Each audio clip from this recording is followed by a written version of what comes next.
Bienvenidos todos a esta última conferencia del ciclo Desafíos Docentes en esta tarde preciosa, donde mejor estamos es aquí.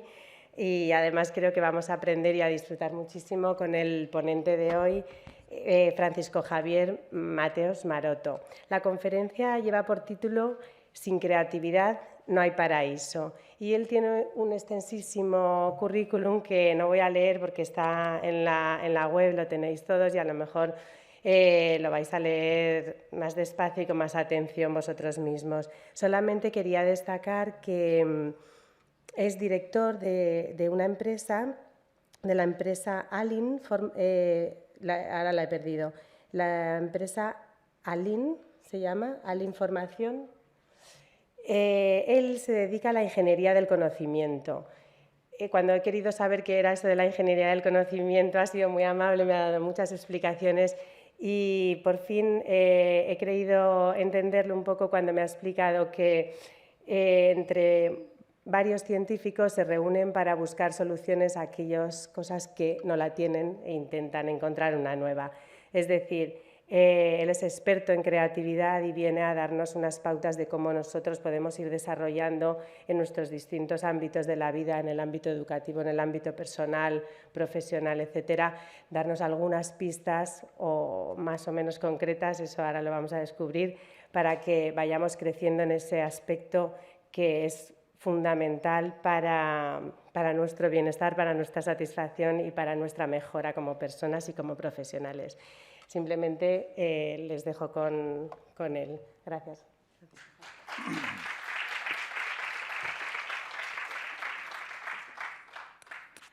Hola, buenas tardes. Gracias por venir. Sobre todo hoy, que es un día complicado, hace frío. Bueno, realmente el título es Schrödinger en Nueva York. A ver, esto tiene una explicación y se la voy a dar. Primero, es más bonito, sin creatividad no hay paraíso. Si yo pongo Schrödinger en Nueva York es como dicen, no voy, esto es como Lorca en Nueva York, no voy. ¿Y por qué realmente es de sin creatividad no hay paraíso a Schrödinger en Nueva York? La explicación es cómo soy yo, pues como de esta diapositiva. ¿Vale? Cuando me proponen la asociación el título, pues la verdad es que me pillaron y no lo había pensado. Tenía que hacer todo, digo, pues no lo sé, no se me ocurre. Entonces, con toda buena fe, Juan Carlos dijo, no te preocupes que yo pongo el título, yo bautizo al chico. Y lo puso. Luego el título cambió, pero vamos, me sentaba mal, entonces hay una explicación de por qué yo digo un título y luego aparece otro, ¿no? Entonces, realmente el título sería este, ¿no? Schrödinger en Nueva York. Bien, entonces, lo que voy a contar un poco es la forma en la que trabajo, cómo trabajo, esperando, no sé, que le sea útil. Mi abuelo decía que todo se pega menos la hermosura. Entonces, bueno, pues vamos allá. Lo primero que me gustaría hacer es presentar a los protagonistas. Puede que no conozcan a Erwin Schrödinger. Es un austriaco, ¿le suena? Es el que saca la ecuación de longitud de onda. Más conocido por el del gato, ¿vale? También hay que decir que el hombre, hablando en confianza, estaba hasta las narices del gato. Porque, como esto lo están grabando, decir que estaba hasta los huevos del gato es verdad, pero a lo mejor queda mal. De hecho, se dice que cuando alguien le mencionaba lo del gato, dice que él buscaba la pistola. Estaba bastante molesto. Él saca la idea del gato para demostrar que los fenómenos cuánticos, que son de lo muy, muy chiquitillo, no se pueden aplicar a lo macroscópico, a lo muy gordo. Pero parece ser que le salió rana y el gato se volvió más popular. Y este señor también es bastante particular, ¿vale? Debemos la ecuación de onda a una infidelidad en los Alpes. Luego, huyendo del régimen nazi, se va a Oxford. Allí dicen que les parecía muy mal que este señor viviera con 2 mujeres. Entonces, aquí donde lo ven, un poco golfo era. Pero, ¿tiene algo que ver con esto? Sí. De hecho, el título de la conferencia, Schrödinger en Nueva York, es un pequeño reto que les planteo. Luego, no sé, van a ver algo, dirán, ¿esto tiene algo que ver? No. Me dirán, pues vaya birria. Pero bueno, en un principio, vamos un poco a entrar a definir algunas partes. Llevo muchos años contando lo mismo, la gente sigue sin enterarse. A lo mejor tenía que cambiar la forma de contarlo. Entonces, lo que pretendo es llegar a decirles que la parte que ven a su izquierda, la vida, algunas diatomeas, hongos, ADN, vamos, una representación, un icono de lo que puede ser la vida, puede llegar a producir cosas mediante un fenómeno creativo, porque aplicamos la creatividad al arte, a la ciencia.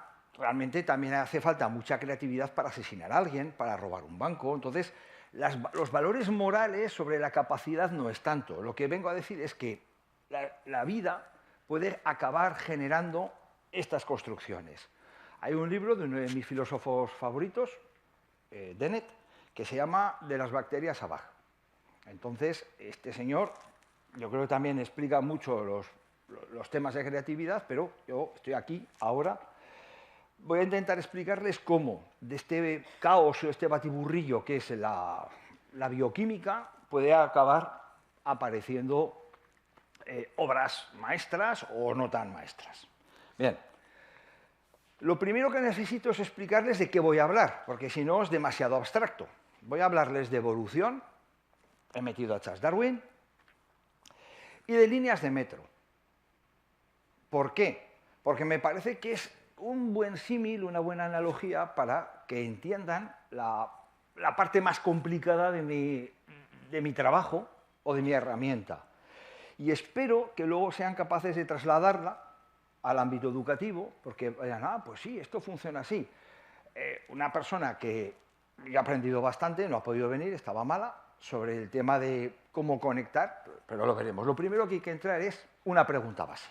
¿Qué es la creatividad? Antes lo he comentado, esto puede tener una repercusión moral si lo valoramos a cosas bonitas, pero diseñar una bomba atómica para matar más gente en vez de también es un acto creativo. Entonces, realmente, definir la creatividad, yo la defino dentro de un marco, que es el marco biológico. Para mí, la creatividad es una capacidad que tenemos los seres humanos. Es que el derecho no lo inventamos, nos hemos inventado todo lo que nos rodea. Entonces, la descripción del cosmos, de nuestro universo, nosotros definimos lo que es. Pero hay tres componentes con los cuales venimos de hardware. Nacemos con ellos ya, ¿no? Serían estos tres. Mal escogido el color porque no sé si lo verán, ¿vale? Pero el primero es la capacidad lingüística. Hace tiempo se pensaba que estaba en el cerebro de Broca, pero básicamente la capacidad lingüística es la capacidad de transmitir una información, o más correctamente, de entenderla. Se basa en la empatía y en el núcleo principal de la comunicación, que es la inferencia. Si pensamos que la comunicación son palabras, nos equivocamos. Si ustedes han quedado con una persona en un día de un aniversario concreto y llegan media hora tarde y esta persona dice, es tarde, creo que hay mucha más información en ese es tarde que simplemente es tarde. Por lo tanto, lo que ustedes infieren, lo que ustedes entienden, es la verdadera información y comunicación. Las palabras son muletas, muletas que ayudan a precisar, a afinar lo que queremos decir. Luego ha tenido un éxito brutal y acaban siendo el vehículo de comunicación, las palabras. Pero seguimos comunicando mediante la inferencia. Luego está la capacidad matemática, que no es un libro ahí, como en el libro hablo sobre el origen de los números, un libro que tengo escrito, pero realmente la capacidad numérica no es una capacidad exclusivamente humana. Somos bastante torpes. Está comprobado que la sensación de número, el sensado, el numerismo, las urracas son mejores que nosotros. Nosotros más o menos a partir del 3 y el 4 ya empezamos a tener que contar 5. Las urracas y los cuervos hasta 6. Luego, todos los animales tienen una capacidad de sentir un número. Nuestra ventaja es que somos capaces de percibir pautas, o entre los números o en el entorno. Percibir un cierto orden. Y luego está la capacidad creativa, que es una capacidad adaptativa. Cuando todo falla o cuando hay un problema, o simplemente cuando no es necesario que haya un problema, que ese es el problema de los alumnos creativos, que te generan problemas gratuitamente. Pero sería la capacidad de buscar conexiones entre ideas y conocimiento. Con estas tres herramientas mentales que venimos de fábrica, pues miren lo que hemos hecho en los últimos 2 millones y pico de años. A ver, marcando, nosotros somos máquinas de supervivencia. he escogido unos elementos no sé de qué edad, pero más o menos reconocerán a Stallone, a Bruce Willis, a Sigourney Weaver y a Schwarzenegger. Todo esto forma parte de la condición humana. La supervivencia, sí, también lo forma el amor, también lo forma el sentido de la vida, pero los cantos a la supervivencia nos molan. En las tradiciones orales son importantísimos porque te enseñan una lección. Somos máquinas programadas para sobrevivir. Eso nos hace ligeramente, no, muy paranoicos. Nuestro cerebro, además de ser un drogadicto, que le encanta la endorfina, es un paranoico, está continuamente pensando el peligro. En 2,5 millones de años, que la naturaleza no es tan amable como nos la imaginemos, tendemos a sobrevivir. ¿Llevamos cuánto de civilización? ¿3.500 años? Bueno, sí, casi a muchos varones estamos empezando a ser domesticados. No somos tan violentos como hace 3.000 años, aunque de vez en cuando sale de todo. Pero el porcentaje de una sociedad se busca una sociedad menos violenta. Hemos ido, como los perros, entrando a seleccionar determinados caracteres, determinadas actitudes. La cultura nos está domesticando a todos. Es un invento nuestro, la cultura. Pero realmente, biológicamente, somos máquinas de supervivencia. Esto nos condena a no ser felices. Incluso estando bien, tenderemos a buscar problemas donde no los haya. Porque, repito, estamos programados para sobrevivir, mantenernos vivos. Y teniendo en cuenta este pequeño elemento, vamos a presentar la parte más complicada. Lo que nos mantiene vivos es el mapa de conocimiento que hacemos de la naturaleza. Esto que están viendo aquí es un mapa de metro, pero vamos a suponer, porque esto es uno de los elementos que voy a necesitar que estén pensando continuamente, que este es el mapa de nuestro conocimiento. Da igual, aquí pone, es el mapa de Londres, Highbury, Facebook Park, lo que sea, pongan un nombre, me da igual. Tazón de leche, colacao, bizcocho, quema, lo que quieran. Son conceptos, ideas, y están interconectadas. Todo el conocimiento está interconectado. Eso significa que podemos hablar de un mapa de metro, pero cada persona es diferente. Cada persona tiene una vivencia y una serie de cosas que hacen que tenga su propio mapa de metro, como en las ciudades. Así pues, he escogido el mapa de metro por una cosa muy simple. Es una representación topológica de cómo se interconectan las ideas. Nosotros podemos pensar en rosa. Mi abuela se llamaba Rosa, es lo primero que me connota, pero alguien puede pensar en que le encantan las rosas rojas, y otro pensará que se pinchó ayer y se acuerda de las espinas. Hay muchas connotaciones con rosa, podemos asociarlo a flor. Casualmente, la rosa y la begoña me encantan, a mí no, a mí me gustan más las caléndulas o qué sé, las peonías.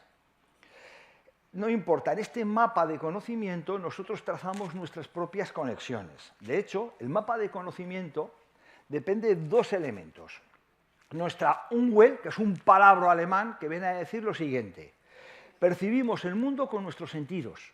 Todo aquello que no entra en nuestros sentidos simplemente no existe, no lo tenemos en cuenta.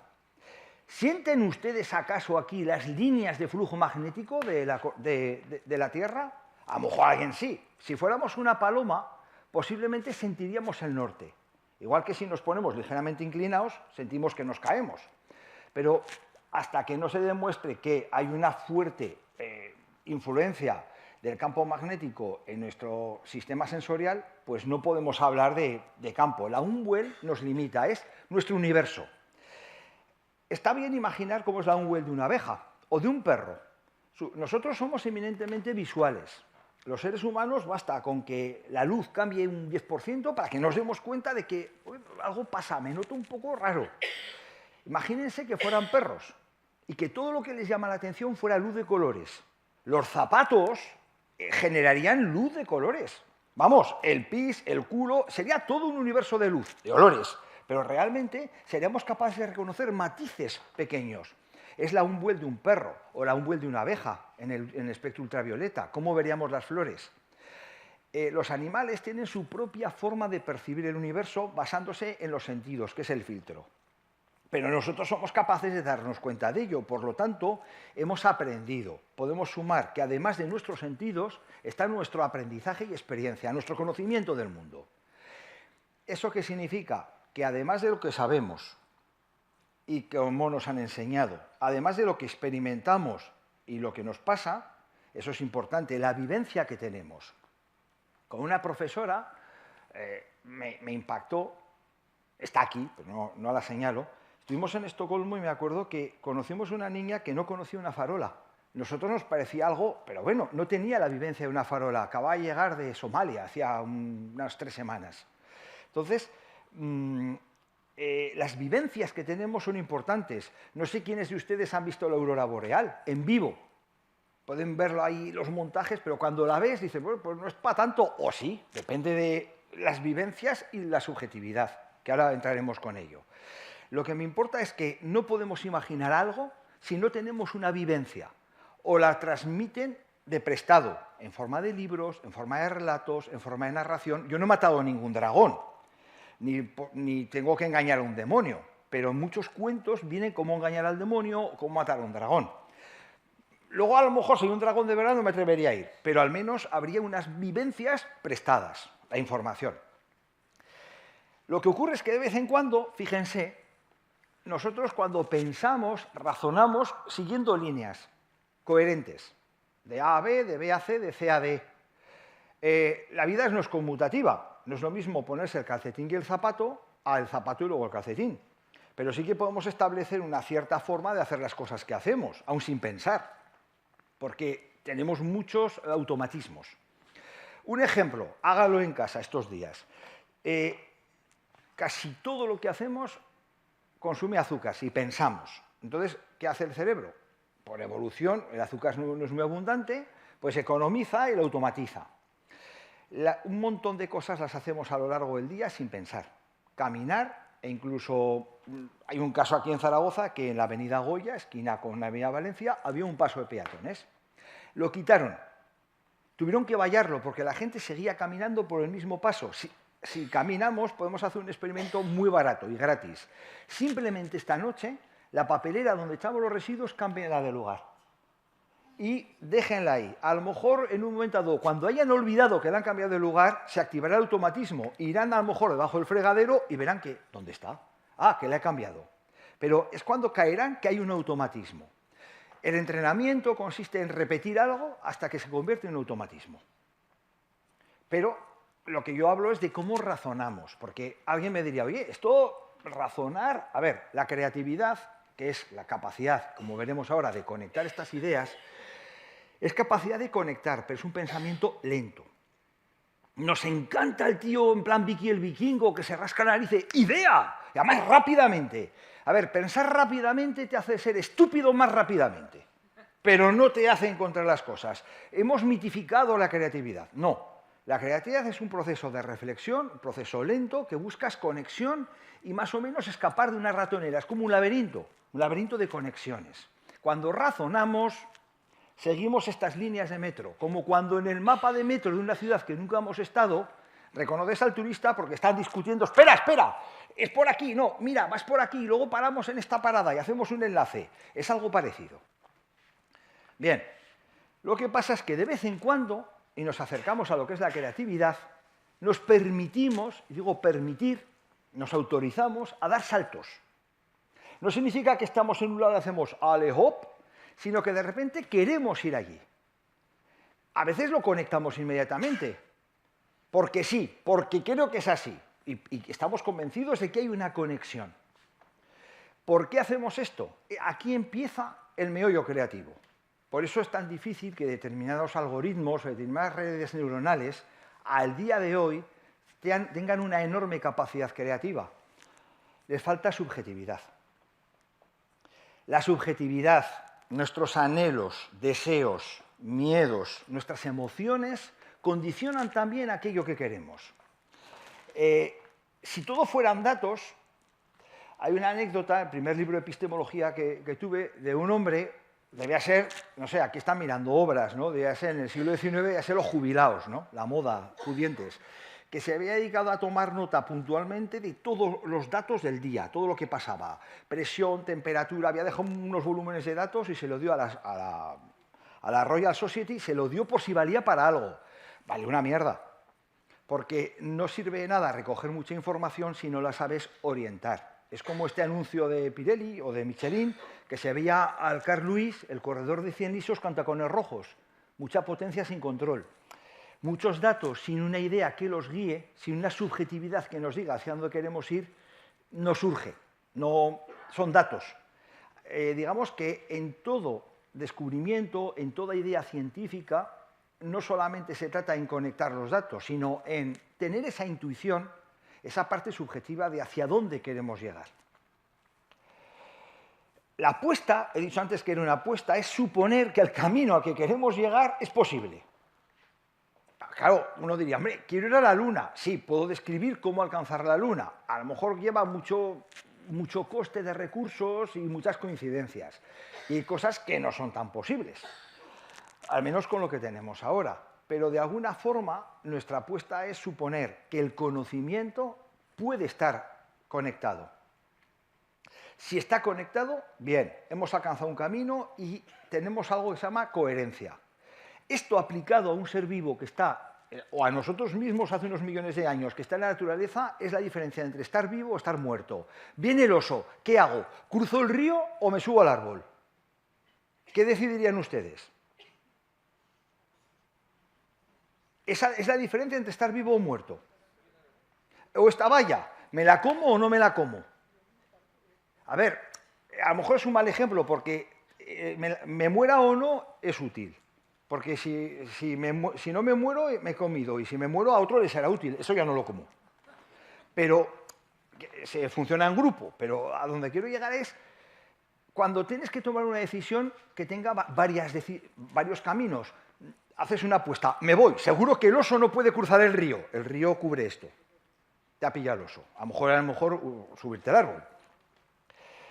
De alguna manera, lo importante es que cuando vamos creando y encontrando coherencia entre uno u otro problema, cuando encontramos muchas formas diferentes de hacer lo que hacemos, garantizamos nuestra supervivencia. O dicho de otra manera, que el entorno no nos mate. Porque nosotros podemos proponer un montón de ideas, pero lo que condiciona y lo que las tira abajo es el entorno. Cuantas más formas tenemos diferentes de hacer lo que hacemos, pasa. Hay un chiste que ilustraba esto, que es el del tartamudo, que con un gran esfuerzo aprende a decir una Coca-Cola. Se pega como un mes, porque da mucha vergüenza hablar en público y que se rían. Total, que el día que ha aprendido a decir Coca-Cola, va al bar, dice, una Coca-Cola, y le sirven a Coca-Cola. Total, que se pega así 6 meses tomando Coca-Cola, hasta el gorro de la Coca-Cola. Entonces decide que va a tomar un café. Total, que llega y vuelve de nuevo a ese entrenamiento que se ha sometido duro de frente al espejo, hasta que dice, un café. Total, que llega al bar y dice al camarero, un café, y hace el camarero, ¿con leche o sin leche? Y hace él, una Coca-Cola. Es un ejemplo de diversidad de soluciones, para que vean. Él al menos ha tomado algo, no lo que quería, pero algo ha tomado. Por eso entiendo que el entorno puede cambiar en un momento. Bien, no solamente en un momento. Nosotros pensamos en algo confortable porque estamos adaptados. Podemos pensar en entornos muy inhóspitos, donde la vida ha medrado, incluso puede que el origen de la vida esté no solo en las fumarolas, sino incluso bajo el subsuelo, a unos 600, 700 metros, en medio de las rocas. Y ahora que más o menos ya saben que hay un mapa de conocimiento, que ese mapa de conocimiento es personal e intransferible, cada uno y cada una hace sus propias conexiones, les voy a mencionar que cuando planteamos estos qués o estos conocimientos hay que ser equilibrado. Tan malo es tener poco como demasiado. Y están los dos ejemplos. El de la izquierda, que están los dos soldados mirando la diana, está sacado de una película de Gary Cooper, del sargento York, y están mirando en el foso, disparan al tiro al blanco y están mirando en el foso.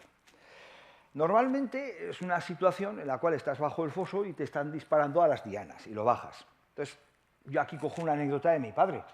Él, con 20 años, se va a la mili y en el foso estaban todos agachados y oías pegar las balas en los blancos. Y mi padre estaba de pie. Digamos que él no tenía en cuenta ninguna consideración. Hasta que se le ocurre preguntar a uno, oye, pero ¿por qué os agacháis? Además, todos los días que fue de tiro, todos los días de pie. Porque claro, decía, aún hay 40 centímetros, no me va a dar ninguna bala. Hasta que uno de los soldados dice, oye, ¿y si rebota? Entonces mi padre empezó a hacer así, así, así, así, así, y ya no se levantó. Digamos que él no había contemplado ninguna posibilidad. Y luego está el otro extremo. La chica, que está en una noche tormentosa, sola en el caserón.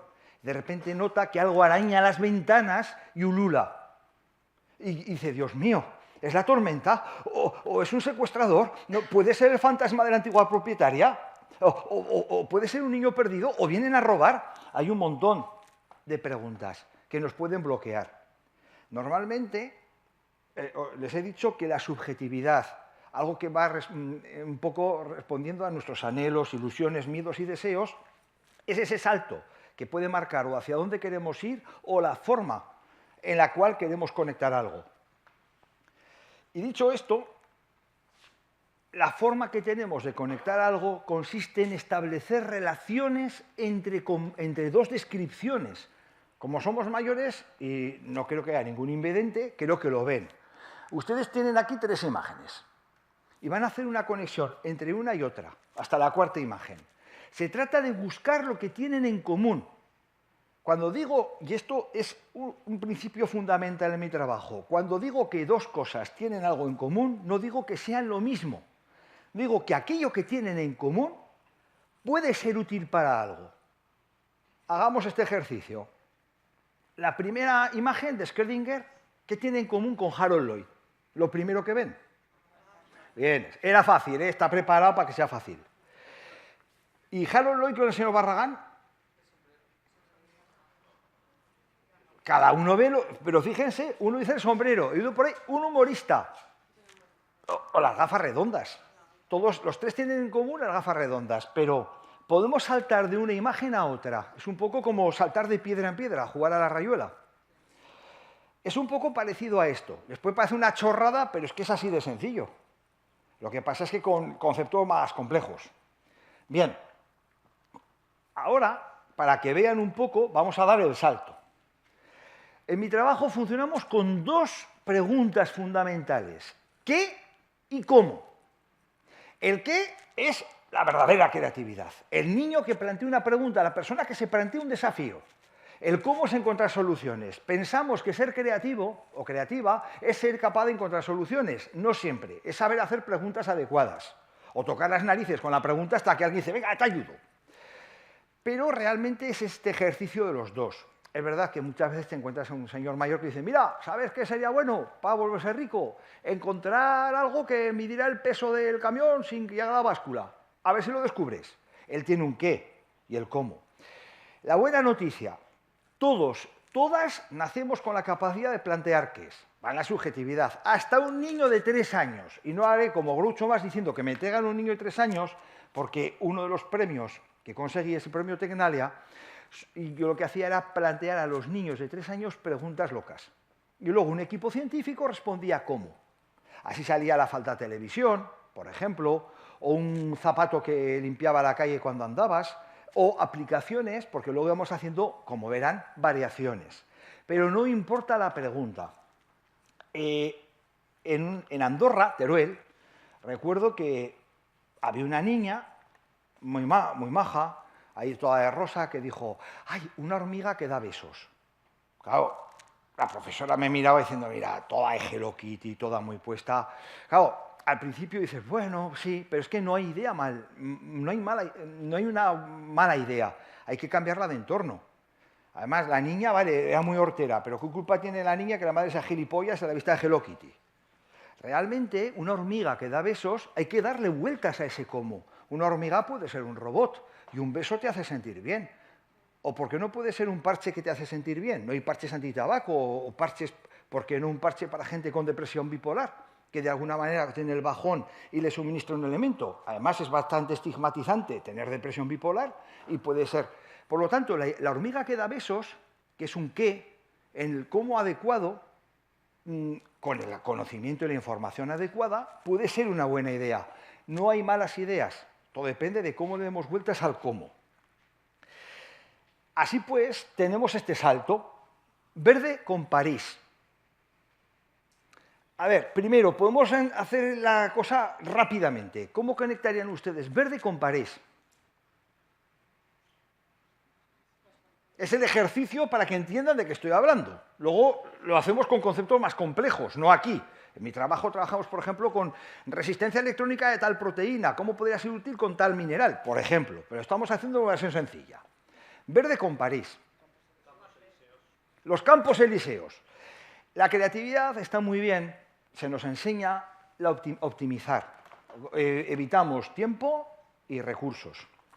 Pero lo que he aprendido es que la gente creativa es todo lo contrario. Mucho tiempo, muchos recursos y muy complicado todo. ¿Qué ventajas tiene hacer las cosas complicadas?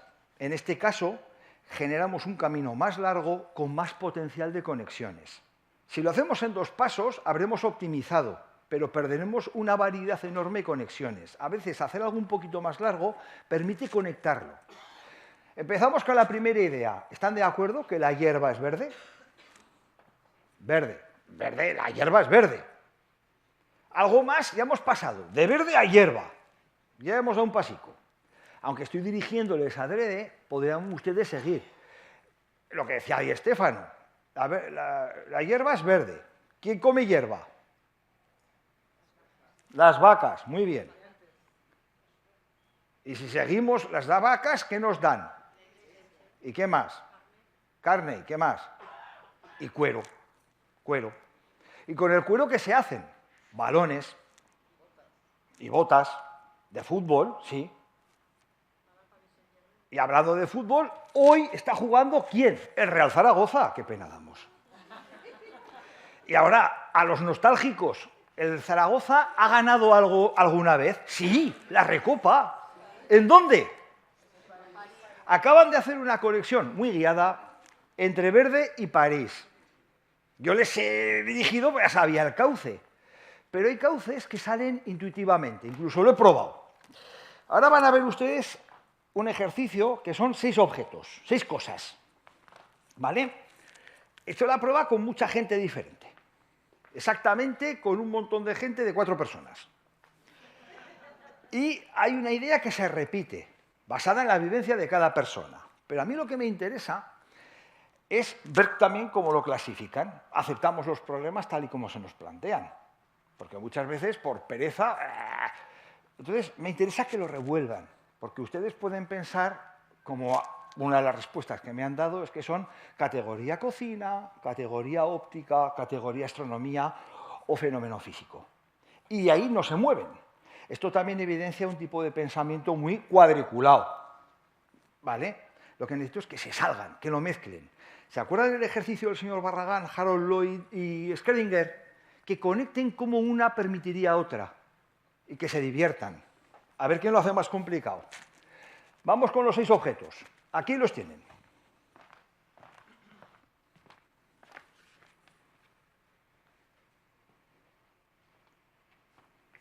¿Alguna idea?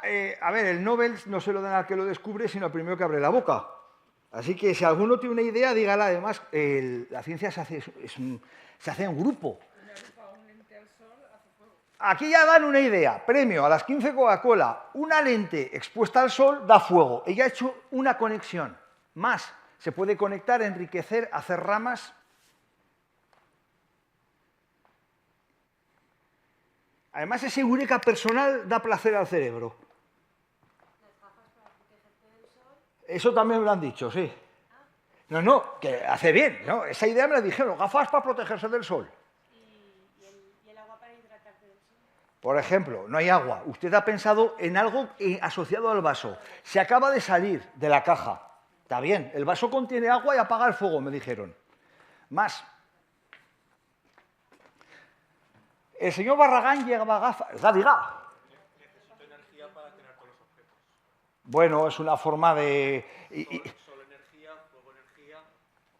También podríamos decir Dios, hijo mío, Dios, como dicen en inglés, pero vamos a hacer, les voy a dar la pista más evidente. El señor Barragán, ¿de qué lleva gafas?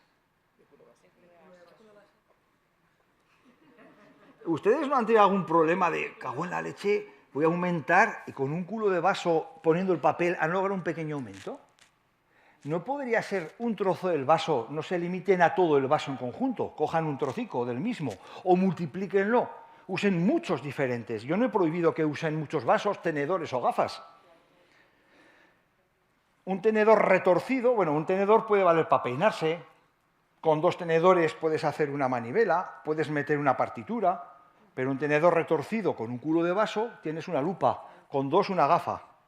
¿Podemos conectar tenedor, vaso, lupa, sol, fuego? ¿Se les ocurren algunas conexiones más? Y estos objetos ya no están tan dirigidos. Esto era, ala, a verlas venir. La ventaja de las gafas, además de que es el motivo permanente, es que de alguna manera son 2 lupas. Es una lupa de ojo, pero más cómoda.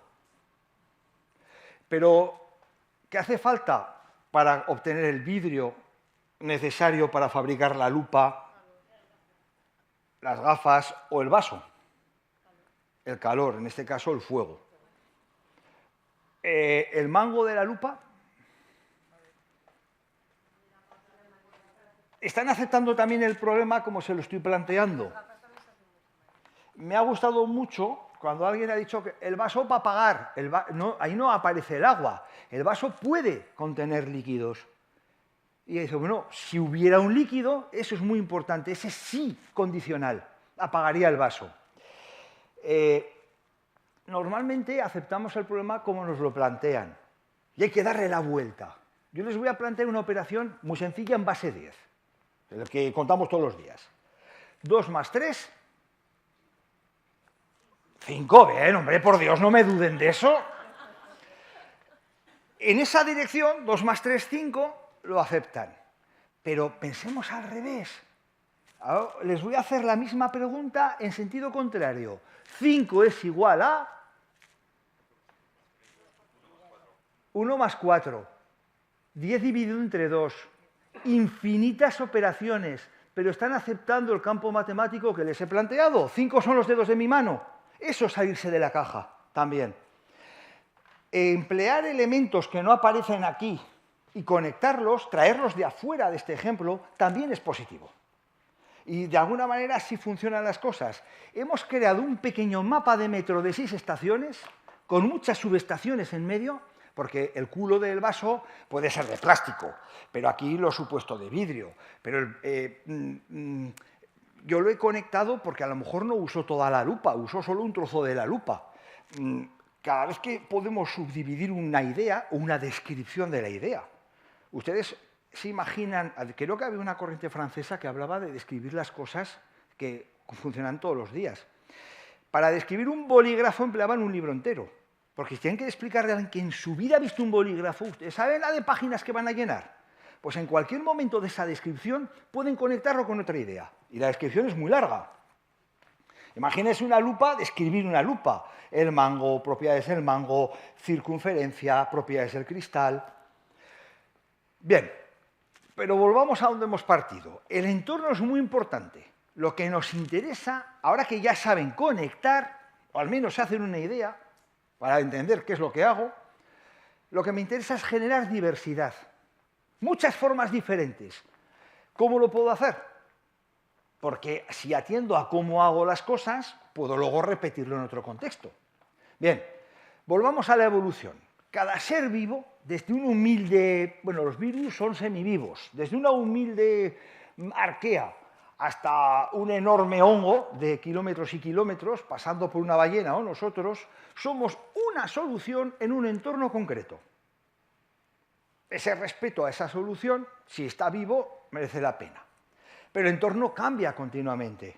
Por lo tanto, la vida se adapta. Esa capacidad de adaptación se basa en que genera diversidad ¿de qué? De soluciones. Y es lo que me interesa. Ver los motores de diversidad biológicos. Ahora voy a dar, una pequeña mini lección sobre cómo la vida genera diversidad.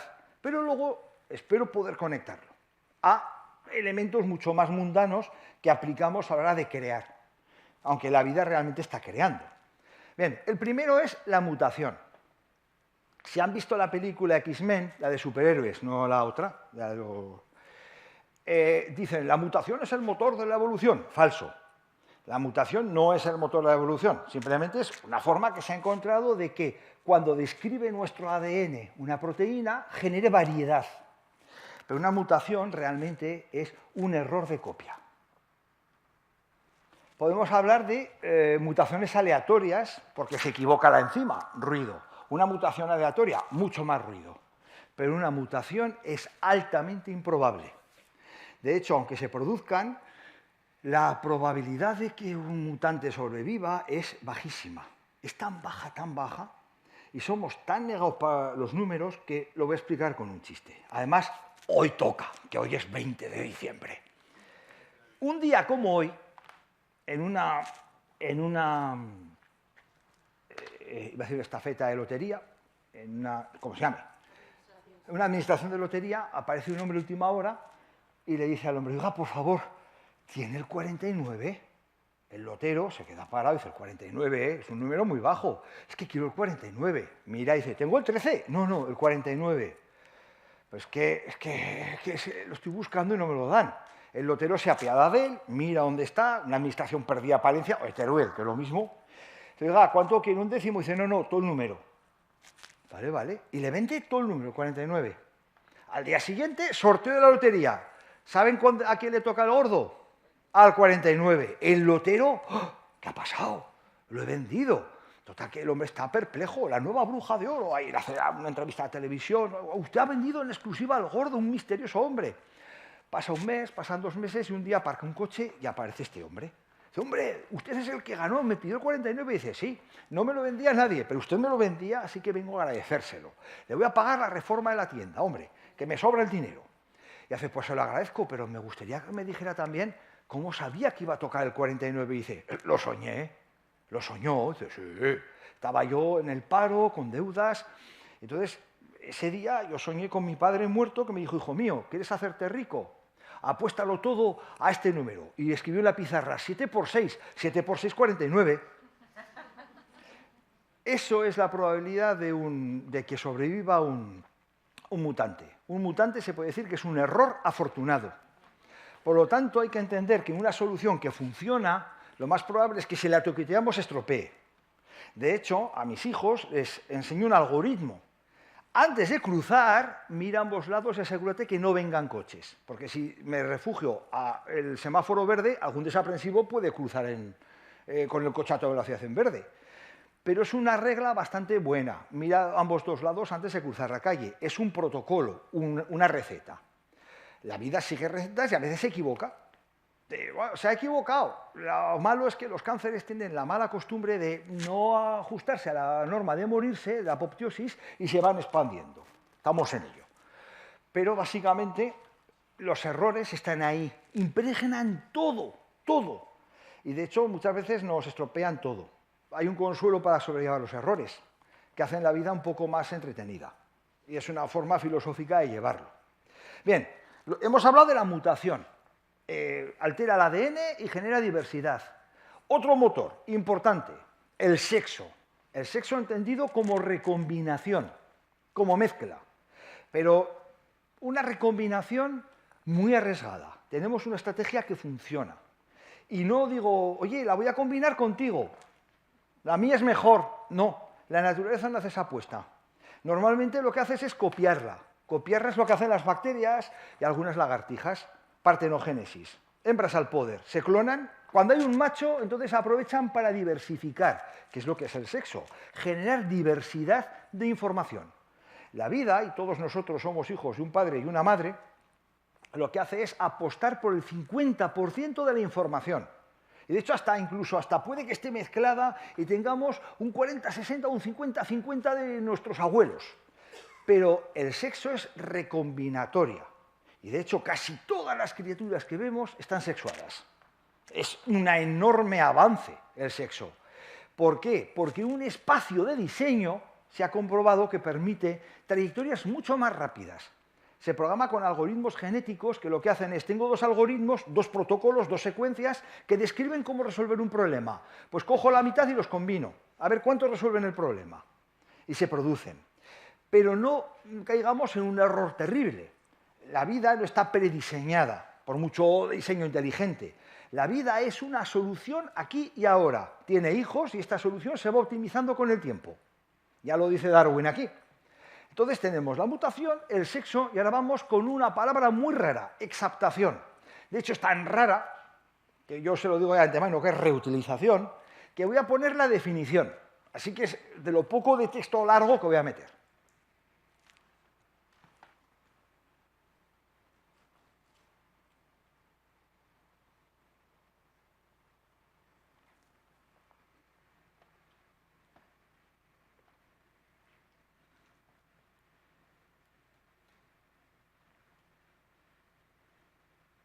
Vale.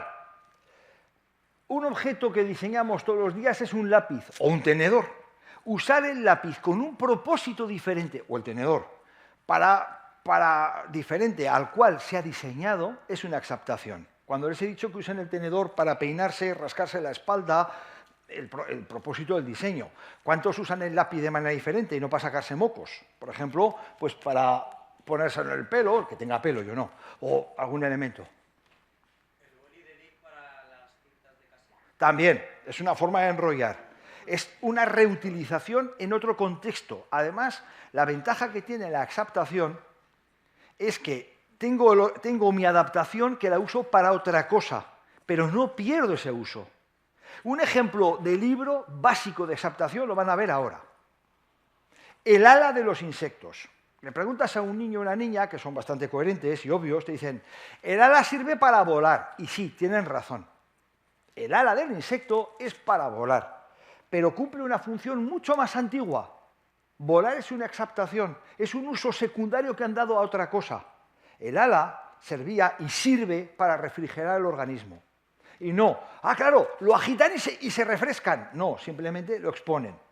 Lo que pasa es que determinadas proteínas les permiten zumbar muy deprisa y vuelan. Y es curioso que una exaptación de un entorno afecta a todo. En geología comprobamos que a la vez que aparecen los insectos con alas, aparecen las plantas con flores. Casualmente, los insectos están asociados a la polinización y casi todos los bichos de 6 patas, si tienen alas, es un insecto. Si no, pues un artrópodo. Entonces, todo lo que nos rodea en biología es una exaptación. Nuestros huesos es una exaptación que sirve para sostener, pero es una reserva de calcio. Incluso también puede servir como está vinculado ese calcio a un incipiente sistema nervioso. Las plumas de las aves, que no solo sirven a título de me abrigo, también sirven para cortejar y que el pavo corteje a la pava. O las proteínas. En bioquímica, casi todas las proteínas que cumplen una función en un entorno, en otro entorno cumplen una función diferente. Nuestro cerebro tiene una llamada GABA, G-A-V-A. Nuestro cerebro es un neurotransmisor. En las plantas existe la misma proteína, pero cumple una función de defensa de la planta. Por lo tanto, esa reutilización es la exaptación. Simbiosis. Aquí entramos ya, porque de pequeños nos enseñaban que la simbiosis es, pues mira, la simbiosis es que tú estás llevándote bien con otro animal. Por ejemplo, el pastor con la oveja. Bueno, realmente a lo mejor es un mal ejemplo. El hombre con el perro, el ser humano con el perro, ¿vale? Entonces, ejemplos de simbiosis tenemos la simbiogénesis, que es una fusión. Aquí he cogido a Lynn Margulis, que revoluciona porque dice que las cosas se fusionan en algo nuevo. Nosotros somos simbiontes. Todas las células de nuestro organismo tienen una mitocondria, que es la que nos permite respirar oxígeno. La mitocondria es es una herencia de nuestra madre, que a su vez la he recibido de su madre, que de su madre es una especie de transmisión del gen mitocondrial, viene de nuestras madres, de nuestra EVA mitocondrial. Los varones no estamos tan excluidos porque nuestro cromosoma Y es una herencia de nuestro padre, que a su vez es nuestro abuelo. Entonces podemos hacer unas líneas bastante interesantes. Pero lo que me interesa de la mitocondria es que en un momento dado, ¡hop!, se junta con una célula gorda, se queda dentro, se la come, se absorbe, hay muchas hipótesis. Pero a partir de ese momento puede respirar oxígeno. Como le quites la mitocondria a una célula, la has cagado, se muere. Por lo tanto, es una fusión. Podemos pensar en otra fusión como el líquen, pero nadie diría, voy a coger y voy a romper el líquen, lo matas. Pero es un ejemplo de fusión. Hay algunos organismos que se han encontrado ahora que comen al sol. Creo que era un anfibio que comía bacterias o algas, las colocaba en la piel y entonces el alga hacía la fotosíntesis protegida y le daba cierto azúcar. Esto sería una, simbiogénesis, fusión. La otra es cooperación. La cooperación la vemos ahora sí, entre los humanos, entre nosotros, cuando cooperamos. Las hormigas, las abejas, los insectos sociales, en definitiva, o incluso los lobos, los mamíferos, también tenemos casos de sociedad, de alguna manera de cooperación. Juntos pero no revueltos. Como esto no suele quedar muy claro, voy a poner 3 ejemplos para que quede claro. Sexo es recombinación. En el caso genético es 50%, pero podemos hablar de trisexo, de tetrasexo, pentasexo, una orgía sexual, un montón de aportaciones diferentes. Practicamos sexo si hemos pasado la varicela. El virus de la varicela nos ha dado un trocito de ADN, se ha quedado ya en nuestra médula espinal y la próxima vez que la cojamos tendremos unas herpes bien majas. Pero ya hemos hecho sexo con un virus. El sexo es intercambiar, en este caso para obtener un nuevo organismo, información. Voy a hacer un ejemplo con una cosa normal. Cojo un leopardo, cojo un pantalón y no cojo la totalidad. No son los pantalones de leopardo. Cojo un trozo, lo que a mí me da la gana. Del leopardo voy a coger la piel y del pantalón la culotte. Resultado, bragas de leopardo. Para una noche de pasión y loca, bragas de leopardo. Y para las mujeres también. Simbiogénesis, fusión. Cojo las bragas, cojo un lazo de mercería y uno cuesta 3 euros en el rastro, el otro te lo da casi la mercera por 10 céntimos. Pero lo fusionas, bragas de diseño, 200 euros. Como para romperlas. Además, si quitamos el lazo ya se ha roto. No podemos disociar. Y por último, la asociación o la cooperación. Sujetador y bragas.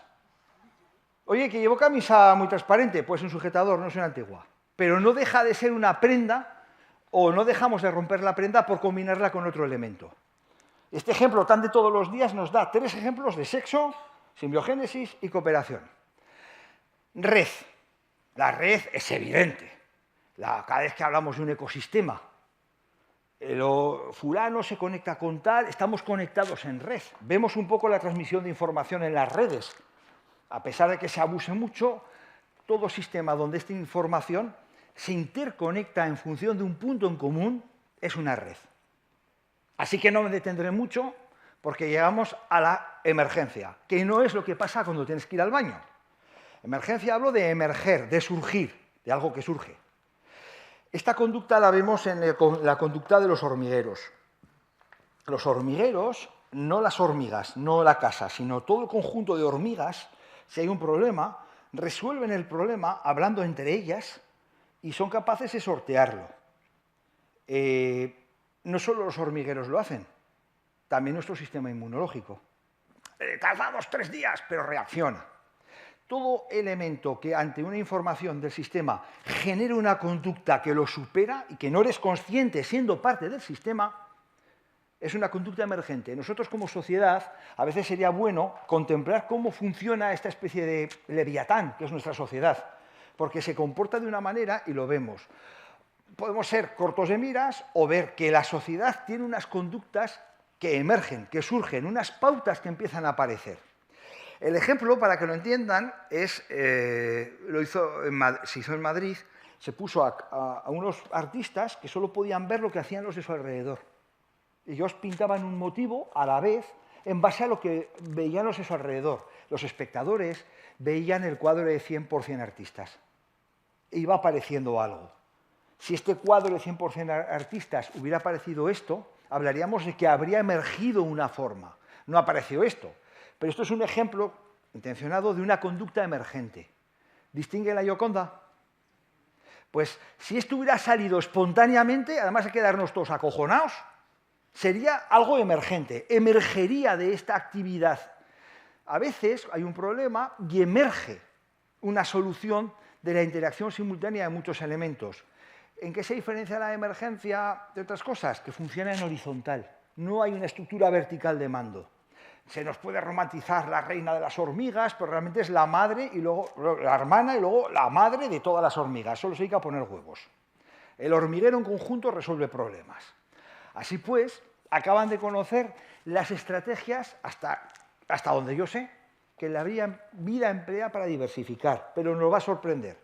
En los años 80 empezaron a encontrarse los organismos quimiosintéticos, que no necesitaban la luz del sol, o funcionaban con lo que sería veneno, ácido sulfídrico y combinación de quimiosíntesis.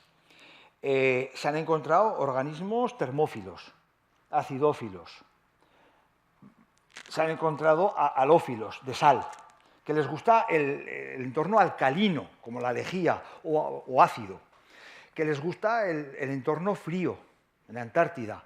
Ahora, por ejemplo, el último trabajo que estamos haciendo tiene que ver con radiación. Hay organismos radioresistentes, pero un artículo publicado dice que se han encontrado a 600 metros de profundidad, bajo las capas no piensen que las han puesto ahí o que han llegado allí. Vivían allí la mar de felices cianobacterias, que sí que tienen su elemento de producir luz, pero eso refleja que lo que nosotros vemos como la clorofila realmente es una exaptación, cumplía otra función diferente. Las cianobacterias allí no tienen nada de luz y son quimiosintéticas, se comen la piedra, literal. Y parece ser que el origen de la vida está mucho más cerca, bajo tierra o cerca de aguas termales, bajo tierra, luego ya pasa a los mares y luego ya la historia que podemos más o menos ver en National Geographic. Pero la apuesta reciente es que la vida surge bajo tierra, pero bajo tierra de verdad. Otra pista, si nosotros veamos humanos, piojos, ácaros, empezamos a mirar todos los animales que hay, obtenemos una enorme diversidad de especies. Vamos a imaginar que hay 100 especies en la superficie. Esa diversidad está multiplicada por 8 bajo tierra. Es curioso que, aunque sean más ejemplos bacterianos, hay mucha más diversidad bajo tierra que sobre la superficie. Es una pista de que a lo mejor nuestro origen está vinculado al subsuelo. Entonces, no es descabellado pensar que hay organismos que aprovechen de alguna manera la radiación o algún otro elemento. En ello estamos. Es decir, la vida, si hay energía, la va a aprovechar. Siempre diversifica. Estas estrategias que les he puesto, mutación, sexo, exaptación, simbiosis, red y emergencia, son unas estrategias que hemos aislado. Y ahora viene la pregunta mía, la pregunta del primate. Estamos viendo que la vida diversifica y emplea unas estrategias sobre unas cadenas de ADN que le permiten fabricar proteínas. Enzimas y proteínas, es la vida, y diversifica siguiendo estas pautas. Pero ¿sobre qué las estoy aplicando? Sobre una secuencia de información que son datos que necesitan ser interpretados. Estos datos que necesitan ser interpretados, estamos rodeados de ellos. ¿Cuántas secuencias de información se les ocurren? La pregunta es, ¿podemos aplicar esta cosa que les he contado sobre cualquier secuencia de información? La respuesta es sí. Estamos rodeados de algoritmos, de recetas, de reglamentos, de descripciones, de procedimientos, que encima en muchos casos los repetimos, los iteramos. Podemos aplicar sobre una cadena de información esto que hemos visto para obtener algo nuevo. Una cadena de información es cómo cocer un huevo, o cómo hacer una tortilla francesa, o cómo fabricar un hilo, o incluso cómo peinarnos. Cualquier procedimiento que contemos a un tercero y que tenga que ser interpretado, hay un propósito de coherencia, de que sea entendible, es una cadena de información que transmitimos y podemos variarla. Uno diría, hombre, lo del mutante, eso sí nos equivocamos. No hagamos como lo que me ha dicho el médico, que digo Federico, bien, vete al Federico y tráeme una cerveza. Eso puede ser un error de copia, el teléfono estropeado. Yo me limito a que si aplicamos estas estrategias podemos obtener conocimiento nuevo. Y fíjense si hay. ¿Cuántos hacen variaciones de una receta de cocina? Y eso es un protocolo bastante creativo. Aquí las tienen y lo vamos a ver. Primero, mutación es alterar la descripción, intencionadamente o accidentalmente. ¿Cuántas veces, fruto de un error, bueno, hay errores que declaran una guerra, como el famoso telegrama de Bismarck y estas cosas, pero son intencionados. Pero muchas veces estos errores afortunados se producen. Entonces, una mutación es una descripción que te han dado, la altero. Cambiar una coma, a que puede cambiar el sentido de una palabra o de una oración. Cambiar una simple coma es obviarla, que puede ser el error, puede cambiar el sentido. Eso es la mutación. Sexo, lo hemos visto con las bragas. Podemos recombinar trozos, podemos aislar trozos de información. En la biología decimos el 50, pero podemos emplear 30, 30, 40. Podemos hacer trisexo, pentasexo. La exaptación es bastante más complicada.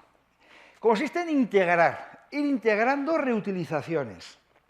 Es, para que me entiendan, la capacidad que tenemos de tengo algo que cumple una función, pero también lo uso para una nueva función. Hago las dos a la vez.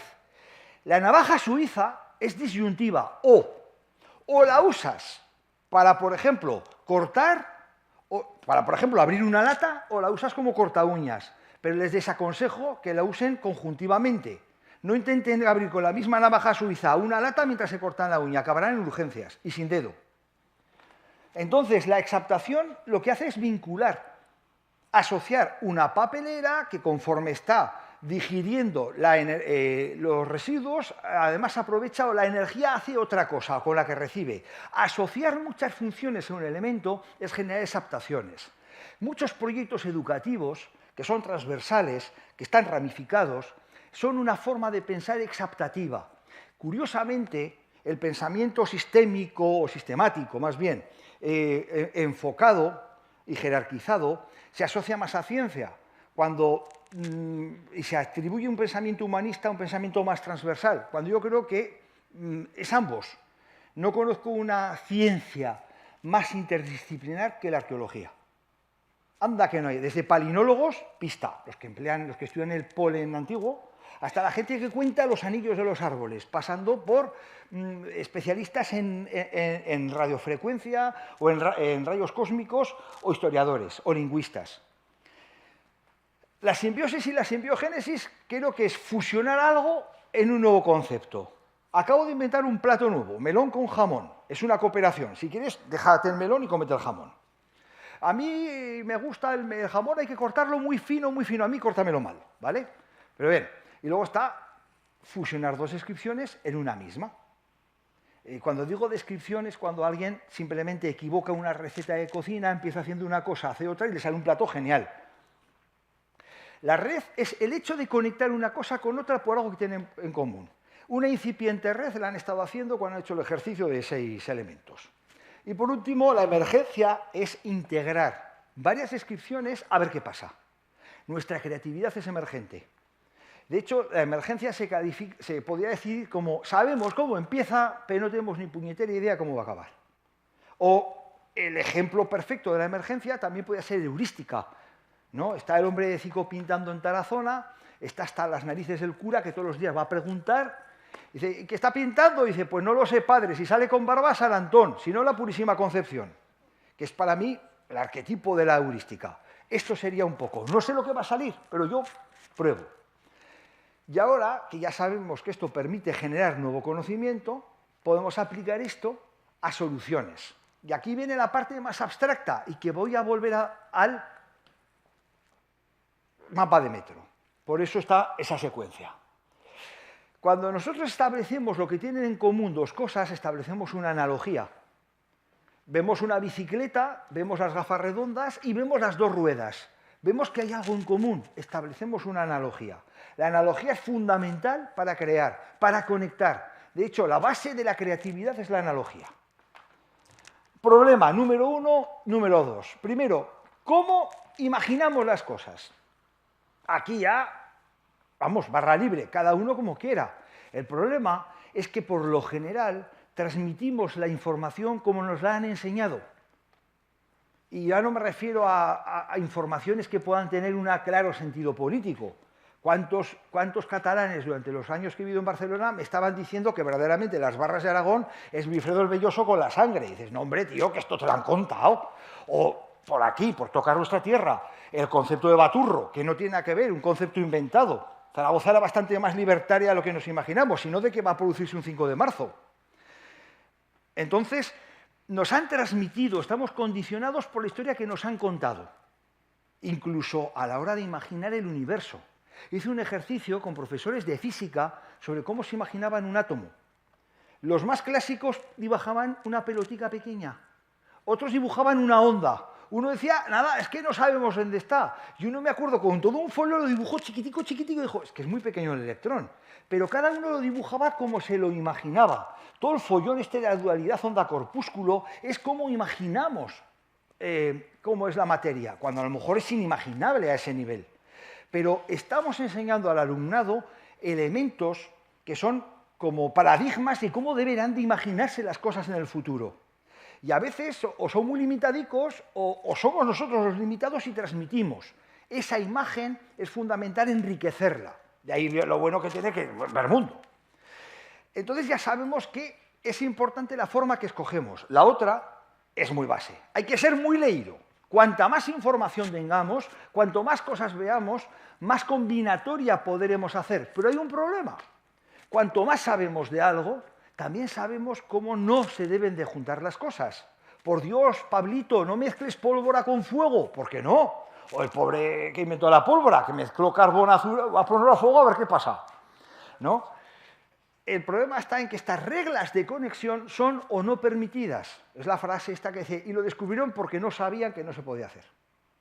O sea, por eso los legos en algún tema apuestan por ideas que pueden parecer una locura. Se permiten ese salto que una persona que quiere ser coherente y va en el plano de metro no hace.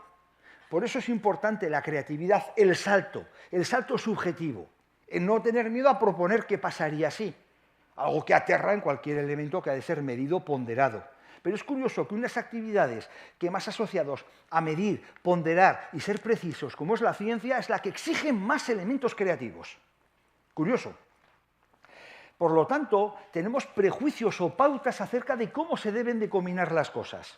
Desde gente tan absurda que te dice cómo tienes que girar la cucharilla del café, hasta gente que te dice qué elementos tienen que ir antes. Pueden formar parte de un protocolo, pueden tener una historia evolutiva detrás, pero realmente hay que atender a cómo surgen las cosas. ¿Se han planteado cuál es el origen del notario? ¿O el origen de darse la mano? ¿El origen de nuestras costumbres? Cuando empezamos a preguntarnos esto, la evolución tiene algo que ayudarnos, es una muleta. Posiblemente en el entorno se produce. ¿Por qué vestimos de negro cuando se nos muere un familiar? ¿O no de amarillo, como hacen en Oriente? ¿Por qué aquí, en nuestra cultura, está tan malo echarse un pedo y en otras culturas no tanto? Quizás tenga que ver nuestro antepasado cultural árabe, donde encontramos que es algo terrible. Sin embargo, en otros sitios es terriblemente asqueroso sonarse los mocos. Las costumbres, todo lo que hacemos, lo hemos inventado los humanos y está sujeto a la evolución de nuestro entorno. Supongamos que queremos hacer una tortilla. Vamos a secuenciarlo. Coge los huevos, róbalos, da igual cómo los cojas. Es para hacer un protocolo todo lo largo que queramos, ¿eh? Coge los huevos, cáscalos, pon la sartén al fuego, hay una serie de cosas. Pero toda esa descripción, ese mapa de metro, ¿se acuerdan que ibas por el mapa de metro? Es la trayectoria para llegar desde el punto A al objetivo, a hacer una tortilla. Yo la aplicaría, por ejemplo, en mi trabajo, un ejemplo sería cómo detectar fugas de agua. Bien, lo que podemos hacer es añadir conexiones con otras ideas. La línea negra puede representar la lupa, la línea azul representa las gafas, la línea amarilla representa el fuego o el sol. Ustedes han hecho una conexión similar, han saltado de la lupa porque sabían que la lupa concentra luz, tenían una vivencia, pero han hecho esa conexión y han saltado de la negra al azul. Si se fijan bien, no ha venido, pero Pilar, cuando hacía este trabajo con alumnos, les planteaba un trabajo que era, vais a sacar vosotros, era por proyectos, estaban trabajando sobre ciencias naturales. La primera parte, estudiar el voltaje, la electricidad. Y entonces la propia Pilar les pide, por favor, conectadlo. Están tan poco habituados a conectar los niños y las niñas que de alguna manera les costaba. Pero en el momento en que ven la puerta ya no paran. La experiencia mía personal pasó en Tierz, al lado de Huesca. Yo devanándome los sesos, diciendo a los niños cómo podría subir en el desierto si encontraba un pozo. Les dije que me quitaba la bota, entonces llevaba botas con cordones, y la usaba como pozal. Los niños me decían que eso no era posible, porque una bota es para ponerse en el pie. No hay alguien más lógico que un niño. Porque le hemos educado en ese cauce. pero cuando se dieron cuenta que podían reutilizar todo como les diera la gana, se produjo una explosión creativa. Pues algo parecido le pasó a Pilar.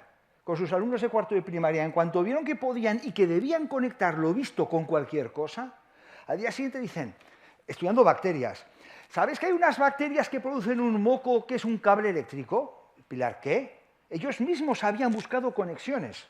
Simplemente se les permitía saltar de una línea a otra. En el trabajo, con científicos, cada uno es un especialista en estos protocolos. Sabe cómo puede conectarse.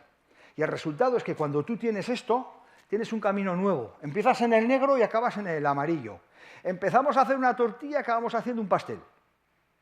Con los saltos adecuados y los cambios adecuados. Pero, una vez conectado, fíjense, da igual en cuál comience, en amarillo, azul o negro, van a poder llegar a cualquiera de los tres objetivos. Cada línea tiene dos ramas. Esto se llama árboles de soluciones. Estos árboles de soluciones podemos verlos aislados o en conjunto. Y esto ya es esto es como los números, el número monstruo, que ya no lo podemos ni imaginar. Y no es cuestión de hablar de matemáticas. Pero básicamente esto es una red, cuando se intercambia con otros protocolos, se llama red anidada de soluciones. Genera más soluciones que la red aislada. Tú tienes un árbol que te da 1, 2, 3 soluciones. Cuando lo combinas, se dispara el número de soluciones. 1 más 1 es igual a 3, en este caso. La suma del todo genera un número mayor. La suma de las partes genera un número mayor. Y obviamente, si encima cambias el entorno donde funcionan, es la leche. Una solución que está pensada bajo el agua en el Océano Pacífico, la aplicas, por ejemplo, en superficie para el tráfico rodado y te arroja una solución. Claro, hay que ver cómo se comporta esto. Fíjense que un árbol de soluciones es una descripción, no es un lugar, es un relato. ¿Esto se puede aplicar a relatos? Sí. ¿Quién no ha hecho un cadáver exquisito? Que simplemente es pensar un nombre, una acción, sujeto, verbo, predicado, como dice mi amiga. Entonces dices, pienso un sujeto al azar. Esto lo hacían después de la Primera Guerra Mundial los franceses, y salió en francés de cadre exquis, bois del bon vin. Es algo así como los cadáveres exquisitos beben del buen vino. Y a partir de entonces, esta técnica de querer así al buen tuntún se llama cadáver exquisito. Pero Gianni Rodari emplea esto de quién fue, qué dijo, qué hizo, qué dijeron los demás. Cada persona escribe en secreto lo que hace y salen barbaridades. Ahora, si tú dices, no, tú pon al rey, al papa o al presidente, ya verás lo que pasa. Entonces salen barbaridades. Esto es lo que se permite de crear algo desordenando. Claro, en los procesos, que es lo que yo también trabajo, es ¿cómo funciona? ¿Ven ustedes las descripciones? Estas van creciendo, se van conectando. Podemos coger un trozo de una descripción, traspasarla a otro lado, y crece de una manera que solo por sí misma no crecería, y a su vez traslada. Esta primera parte puede ser una aplicación en bioacústica marina, que la pasas a su vez para medir el flujo de agua y acabas controlando el tráfico, amparándote en el ruido o en la frecuencia. Yo lo haría así, pero esto lo podemos ver. Claro, esto, el espacio de las ideas, es enorme. Intentamos llegar a un objetivo mezclando descripciones y lo alcanzamos. Alcanzamos el objetivo.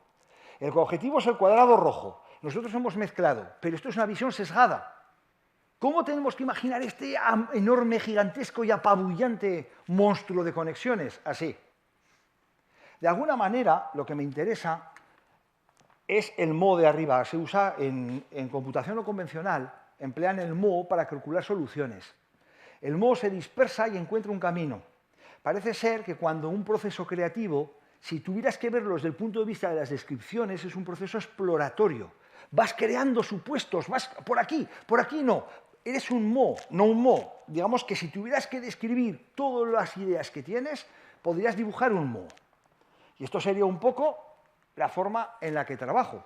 Y ahora ven que la vida, nosotros pasamos nuestras pasiones, miedos, nuestra esencia humana, si hay esencia, nuestra condición humana, en forma de pasión por una idea, por la estética, por la belleza, por el amor, por el miedo a la muerte, por el sentido de la vida, por la supervivencia. Y con las herramientas que tenemos, amparándonos en nuestros sentimientos, en nuestra propia subjetividad, construimos estas cosas. Nos podemos plantear un qué subjetivo que nos va a ayudar a ser creativos. Y las herramientas para hacerlo es simplemente conectar ideas. ¿Cómo acabar esto desde el punto de vista científico?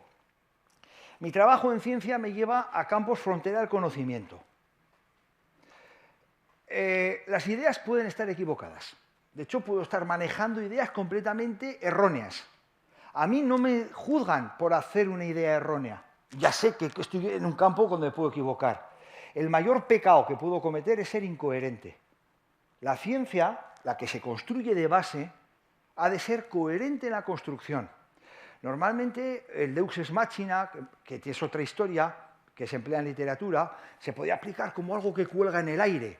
Es ese salto que hacemos a un campo, ¿a dónde queremos llegar? Pues vamos a ver con lo que conocemos cómo podemos llegar. La respuesta anticreativa es, ¡eso no se puede! No, la respuesta positiva es, con lo que yo sé, a ver qué podría hacerse, porque habrá puentes que no podremos cruzar, pero ahí sabemos que es donde hay que investigar, porque eso lo empleamos en gestionar o generar líneas de I+D, descripciones de cómo obtener algo que aún no existe. Como le decía a la que me ha presentado, pienso cosas que todavía no existen, o describo cosas que aún no se han producido, o cómo podrían llegar a producirse. Ya, para terminar, resolveremos esta duda. Schrödinger jamás estuvo en Nueva York. De hecho, su tumba está, creo que en Dublín, porque el tío se fue harto del Reino Unido, bueno, ya era el Reino Unido, de Gran Bretaña, se fue a Irlanda, y allí está su tumba. Entonces, a pesar de tener un Nobel, yo no he encontrado, a lo mejor sí que fue, pero yo no he encontrado que estuviera en Nueva York. Entonces, el título de esta conferencia, ¿por qué es Schrödinger en Nueva York? Pues porque cuando la tenía que hacer, estaba con mi pareja, yo llevaba esta camiseta y ella llevaba esta otra. Y fue un sexo de ideas, ¿vale? Pero si se fijan bien, yo tenía una camiseta que hablaba del gato de Schrödinger y ya una de Nueva York. Y me parecía que era una buena excusa para hacer el título de una conferencia llamativa. Y bien, no sé si me he pasado de la hora, les agradezco la paciencia, la atención y espero no haberlos aburrido demasiado porque es muy abstracto.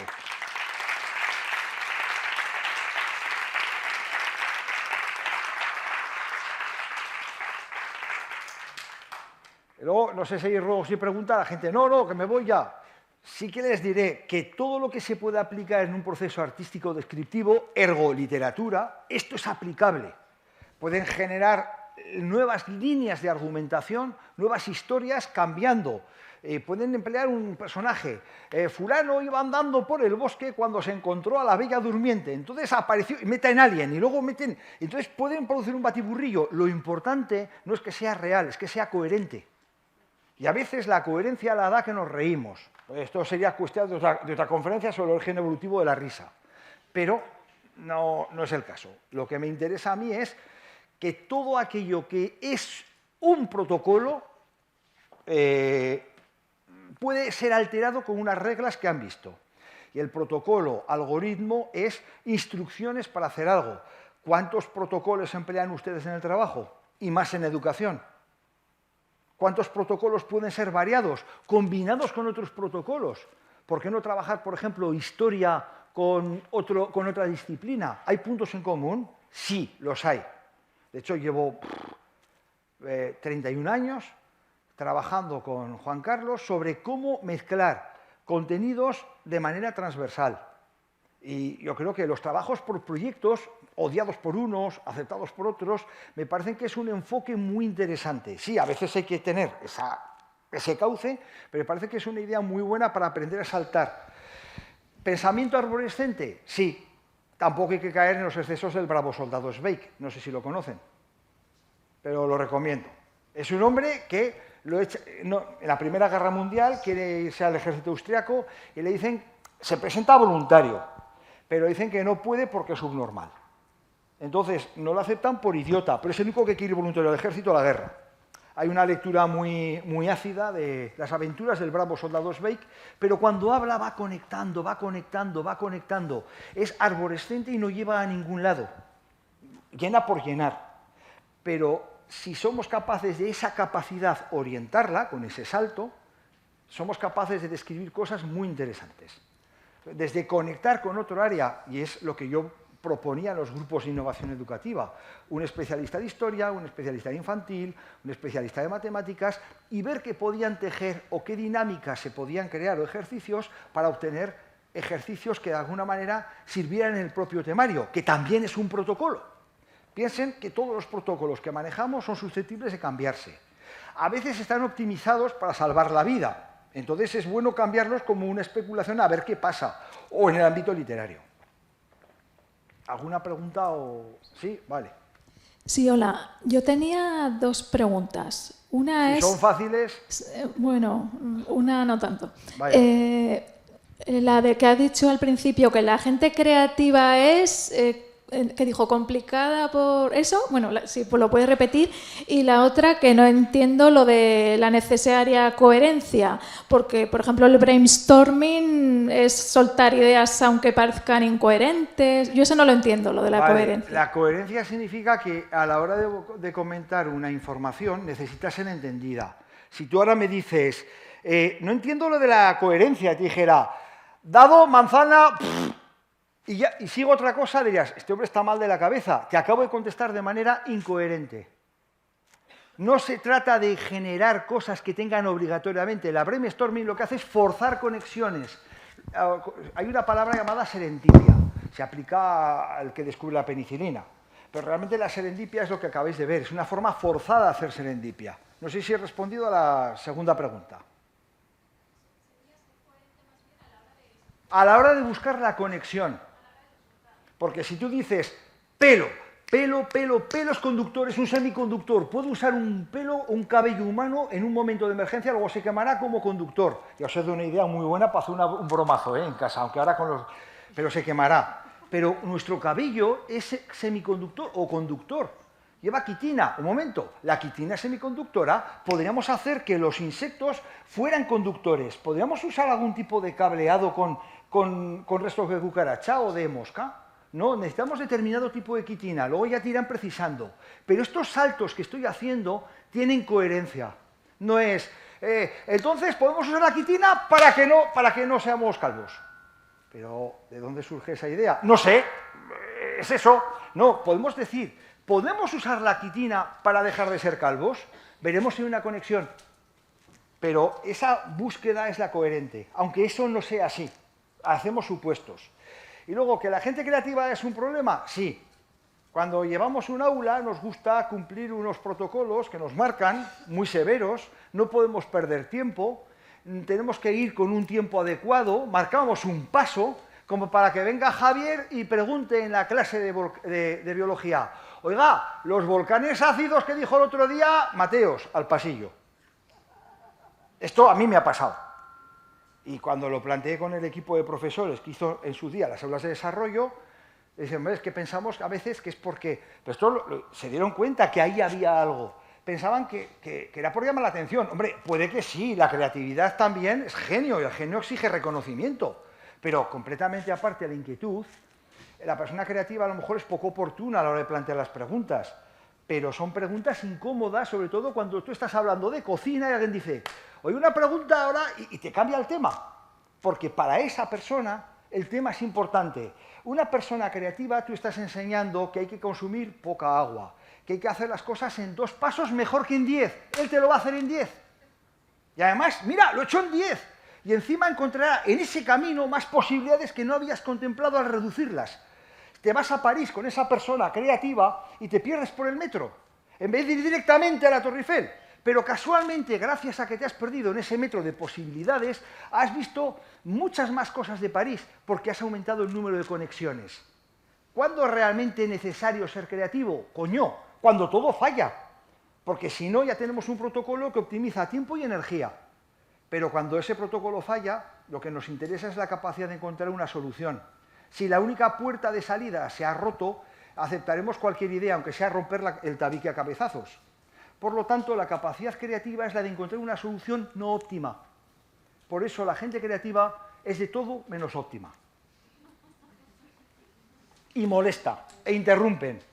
¿Más preguntas? Sí, aunque quizás es tema de otra conferencia, ¿podría comentar algo sobre inteligencia artificial y creatividad? No. Más claro. Esto es como dice, papá, quiero un traje claro. Y hace, y una mierda, más claro. No. A ver, el tema de la inteligencia artificial, a grosso modo, consiste en una red neuronal. Una red neuronal con unas capacidades brutales. No vamos a entrar como el tema de los antivacunas. A ver, y lo digo ahora de antemano, negar las vacunas es ser subnormal. Basta ver la mortandad infantil que había con la viruela. Otra cosa es que haya determinados señores que dice, lo digo con nombre y apellidos, Dick Cheney, vicepresidente de Estados Unidos con Bush, tenía muchos intereses en una farmacéutica que casualmente fue la que produjo las dosis de la gripe A. Generaron una crisis mundial y se volvió rico. Yo entiendo que estés en contra de determinados negocios que hacen las farmacéuticas, pero de ahí a negar la validez de la vacuna es ser lerdo. Entonces, podemos hablar mucho sobre la inteligencia artificial. Usos tiene. Si a mí me dijeran, ¿estás de acuerdo que es creativa? Ahora no. Mire, hace 3.500 millones de años empezó unas reacciones bioquímicas y ha acabado produciendo algo tan complejo como nosotros, que nos llamamos creativos. Si la vida hace 3.500 millones de años genera creatividad, esto que es un subproducto nuestro tardará un tiempo, pero aprenderá a ser creativa. Otra cosa es que entendamos que la subjetividad u otros elementos que son los responsables de la creatividad tengan que ir implicados. Podemos dar emociones a la inteligencia artificial o algo parecido a emociones, anhelos o miedos. Podemos darle unas pautas que la reconozca como miedo. ¿Entiende un chiste? ¿Puede aprenderlo? Sí. Es decir, ¿llegará a haber inteligencia artificial diferente a la humana? Yo creo que sí. ¿Cuánto tiempo? No lo sé. Nosotros somos la prueba de que la química genera inteligencia y autoconsciencia. Otra cosa es que no empleemos el raciocinio todos los días, ni a todas horas. ¿Más preguntas? De momento estoy contestando y no me enfado. ¿Alguna así de esto? Si no ya... Venga. Se lanza, se lanza. Esta conexión de las distintas ideas y dar los saltos y demás, ¿no sería parecido a lo que es la mayéutica socrática? A ver, Sócrates te va planteando preguntas. ¿Y por qué? ¿Y por qué? ¿Y por qué? Aquí es más qué y cómo. El qué sería la primera parte, pero implicaría también una intencionalidad, mientras que el cómo es conocer las cosas y describirlas. Sea como sea, parecido o no, me acuerdo cuando estaba planteando este tema con Ángel Guerra, que es un investigador en Vigo, trabaja sobre calamares gigantes. Me decía, esto es viejo y nuevo a la vez, porque hay un señor, el biólogo, ahora se me ha olvidado, que planteaba el café de los jueves. Estaba lleno de alumnos y eran un montón de gente debatiendo. Y dice, es viejo porque lo hacía, se me ha olvidado el biólogo, es un biólogo catalán y tiene el barco de exploración, qué mala, y esto es sin todo Alzheimer, ya verás. Pero es nuevo porque nadie lo aplica. Sin embargo, cuando lo hemos aplicado en equipos científicos, conseguimos una catalización de los resultados. Cosas que tardarían unos 10 meses se pueden obtener en 3 días, al menos especulativamente, y se acierta con un alto grado de probabilidad. ¿Tiene que ver esto con el por qué? La ciencia no responde por qué, responde cómo. Entonces empieza a haber una divergencia con un tema, pero sí tiene mucho que ver con filosofía. El mero hecho de que haya mencionado el Umwelt, ya estamos hablando de usted apesta filósofo, amigo. Y es así. No sé si he respondido a tu pregunta, más o menos.